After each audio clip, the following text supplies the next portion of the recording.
এই যে পাঁচটা বিষয়ে আমাদের বদ্ধ করে দিচ্ছে, এর থেকে আমরা কি করে মুক্তি লাভ করবো? কৃষ্ণ নামক যে বিষয় এটা আছে সেটার মধ্যে যুক্ত করার নাম হচ্ছে বৈরাগ্য।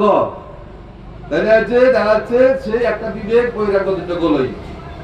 আর এই যে গোলই দুটো কার উপরে রয়েছে? একটা মোটা কাঠ থাকে মাঝখানে, তাকে সোজা সোজা তারা কাঠ বলে।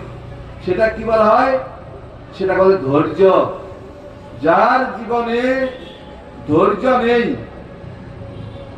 সংসার জীবনে সংসার দুঃখ থেকে মুক্তি লাভ করতে গেলে যার জীবনে ধৈর্য নেই, সে কখনো কৃষ্ণ লাভ করতে পারে না, ভগবত সেবা লাভ করতে পারে না। ধৈর্য থাকার দরকার। আর হচ্ছে দুই দিকে যে কাঠগুলো থাকে তাকে আশ্রয় করে নৌকাটা যে তৈরি হয়, তাকে কি বলা হয়? সেগুলোকে কি বলা হয়? সেগুলো বলা হয় আসক্তি। আসক্তি থাকবে, আসক্তি শরীরের প্রতি। যদি আমাদের শরীর খারাপ হয়ে যায়, চিন্তা করি শরীরটা নষ্ট হয়ে যাবে, সকাল চলে যাব। আবার সেই কাঠগুলোকে যুক্ত করতে গেলে সেটা কি দিয়ে যুক্ত করে? ভাষাগুলো জানা নেই, কি নাম বলে জানে? পাতা, লোহার একটা চ্যাপটা, কি লোহা থাকে না, ওটা কি বলে জানেন? ওইটা বলে পাতাম। পাতাম বলে। পাতামটা এসের মতো করে দিয়ে কি করেন? আটকে দেয়। ওটা কি? লোভ লালসা। লোভ লালসা বলে।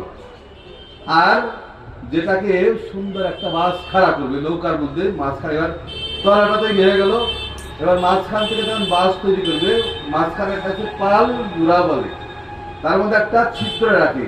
কেন রাখে? ওইটাকে বলা হয় কি বলা হয়? মাস্তুল বলা হয়। ওইটা মানে কি? ওটা হচ্ছে মাস্তুলটা কি বলছে?